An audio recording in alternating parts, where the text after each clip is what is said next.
I don't know everybody here yet. Maybe by Sunday I would, put a name of every one of you, but it's not possible for me this morning. And I'm looking forward to meet all of you during this week. And I knew I would meet people from different countries, and I would meet also some French people. There's a few. There's one I know very well, Eric, for many years. But there's one I didn't know, and he lives in the same city as I live. Patrick? Yeah. We just met this morning, and I said, "Where you come from?" He said, "I come from Angers. Angers is my city. I was born there." Him too has been living there, and he's been traveling around France and different places, but he's come back to Angers. And so I said, "Well, what are you doing?" He said, I'm in the media. That's why I'm here. Everybody but me is the media here." And I said, "Well, we got a big project in Angers of having a local radio, with UCB and Far FM, and I said, you could help us along this project. That's God's, rendezvous, like it's a meeting, and I thank God for that, really. So we're going to read our Bible text this week. Maybe you read it before, sometimes, and we're going to look at it. So I told you that we're going to have, I think it's four this week, and we look at this. We look at these two verses. There's an echo. It's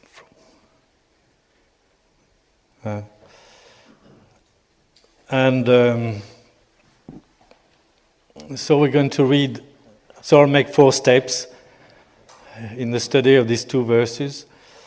Today we're going to look at the redemption, look at the living sacrifice, and after we look at the worship, and then we end up by looking at the transformation. It's the main words in these 2 verses. Therefore, I urge you, brothers and sisters, in view of God's mercy, to offer your bodies as a living sacrifice, holy and pleasing to God. This is your true and proper worship. Sorry. Is that slow?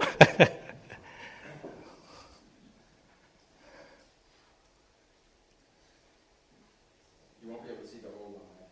No? You got to pay more for that?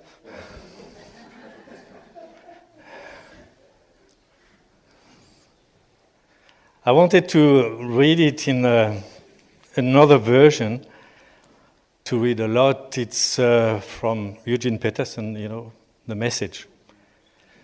You know The Message? Well, beautiful. Because after we read the version of The Message, I don't think I need to speak anymore after that, You'll understand everything on this text. That's how Eugene Peterson translates. Here's what I want you to do, God helping you.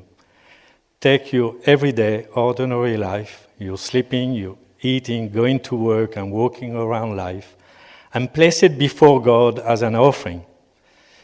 Embracing what God does for you is the best thing you can do for Him.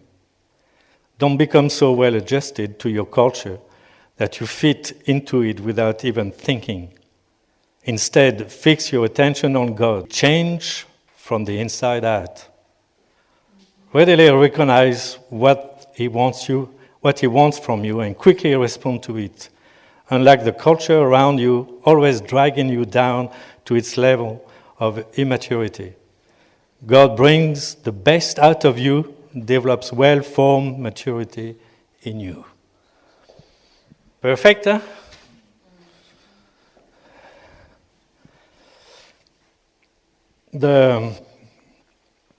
Paul starts this new section in his in his epistle to the Romans, it starts with the word therefore. It's not the first word in the Greek. In the Greek, it's I urge you, I plead you, I call you. And but it comes just after. Therefore. That's it? Sorry, I'm not a technician. No, I saw you're a good singer and a good guitar player, so that's enough for me. That's all we want. And so he comes into a new section in his epistle, but he makes sure that what he's going to say in this new section, we're going to keep it, we're going to connect it with everything he said before. That's what the therefore is there for, you know that. And in the first part, so that's why, you know, if we look at these two verses and the rest of this epistle, and if we don't link it to what he said before, it's going to be just another religion. You obey laws, you follow the commandments, with a chance hoping to be accepted by God, and then that's it. There's no difference. Because in the first part of the book of Romans, the gospel is there, which is the good news, what God has done for us. That's what he has been laying out in all these 11 chapters. So, of course, when you do a study on the part of the book of Romans from chapter 12, you're supposed to know everything what he said before. We won't have time to go through all that, you know.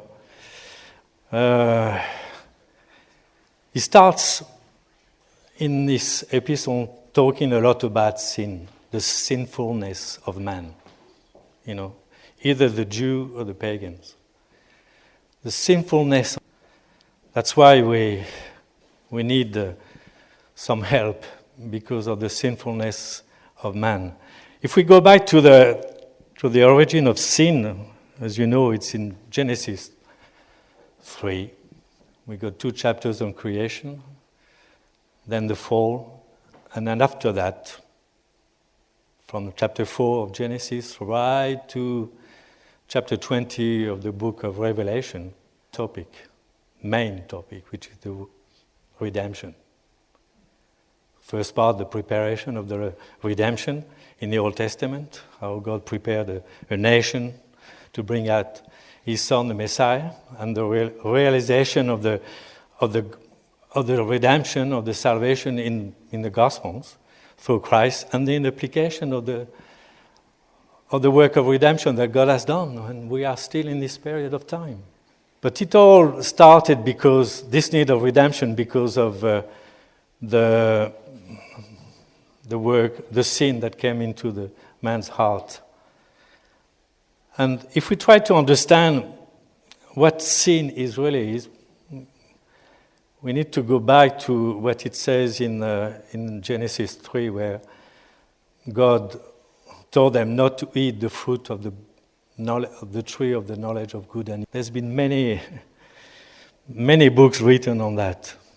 Try to understand what this tree is all about. Why is it called the tree of the knowledge of good and evil? There's another tree, you know, in the garden, which is named the tree of life. That's a bit easier to understand. But to understand what it means, the knowledge of the good or evil, is not so easy. I read a book sometime, Daniel Fuller, a biblical theologian in the States, and he worked a lot on this. And he comes out with this explanation of the tree of the knowledge of good and evil. He says he found out that it was in the ancient Near East culture, it was an idiom, you know, idiomatic expression that has been used during that time. And we find it 2 or 3 times in the Old Testament, this expression, the knowledge of good and evil. And when you read it in the Bible, twice it's used, this expression is used to speak about the little children. You know the text, that's good. And the other time it's used for the elderly people. What the two categories of these persons have in common? They are dependent. The babies are totally dependent. You see that? If he's on his own, he can't live. He needs help. He can't be independent. He's getting more and more independent as he grows. Maturity, as we are, all of us, we can make our own life things by ourselves. And then comes an age where we slowly lose this independence. We become more and more dependent. I tell you, I've got a mother who is 94 years old. And she's blind today, and actually last week, David, my brother, I told you about him yesterday, he lives in England, and he came especially because we had to take care of we found a place, a care house, a care home for her. And actually in French, we call it EHPAD. You know that? The French. And what EHPAD means is Établissement d'hébergement de personnes âgées dépendantes. It's a care home for elderly people dependent. We become more and more dependent.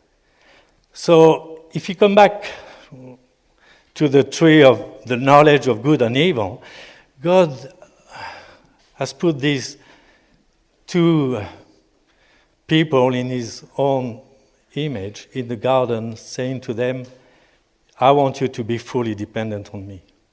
You can only live if you depend on me, but now you got to choose. If you eat the fruit of this tree, you go towards independence, and we know the joys they make. And that's our heritage here. We are in that, and that's sinfulness at its root, actually. And that's what Paul has been saying to the Romans.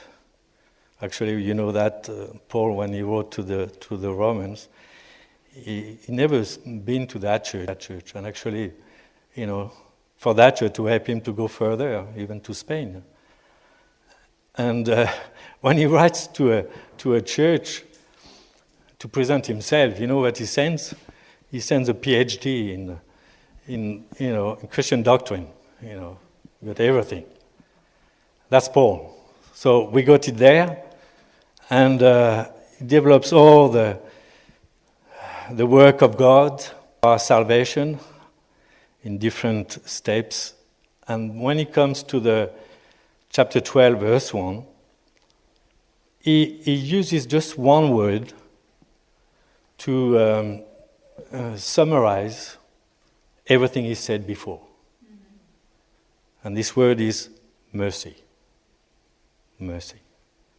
Therefore, I urge you, brothers and sisters, in view of God's mercy, or the mercies of God, he has been talking about for 11 chapters. That's the word mercy.